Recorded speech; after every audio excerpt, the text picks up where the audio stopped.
У Беларусі рэзка павялічылася камуналка, у некаторых нават удвая. Беларусы масава абмяркоўваюць студзенскія жыроўкі. У соцсетках людзі публікуюць фота квітанцыяў і скардзяцца на рэзкі рост сум. Некаторыя сцвярджаюць, што ў параўнанні са снежнем плацяжы павялічыліся амаль удвая. Яшчэ ў лістападзе абурэнні выклікалі рахункі для так званых дармаедаў, уласнікаў жылля, якія афіцыйна не працуюць. Для іх з кастрычніка павысілі тарыфы. Цяпер жа асноўнай прычынай росту плацяжоў называюць студзенскія маразы. Праз холад выраслі выдаткі на ацяпленне і падаграванне вады. У допісах карыстальнікі прыводзяць канкрэтныя лічбы. За кватэру ў 82 квадратныя метры 315 рублёў замест 200, у іншых 120 рублёў замест 90. Асобна вылучаюцца рахункі для нязанятых у эканоміцы. Ім налічваюць так званыя эканамічна абгрунтаваныя тарыфы.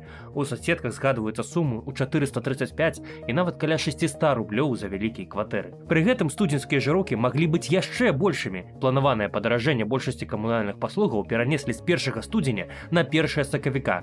Тарыфы на ацяпленне і гарачую ваду маюць вырасці ў чэрвені.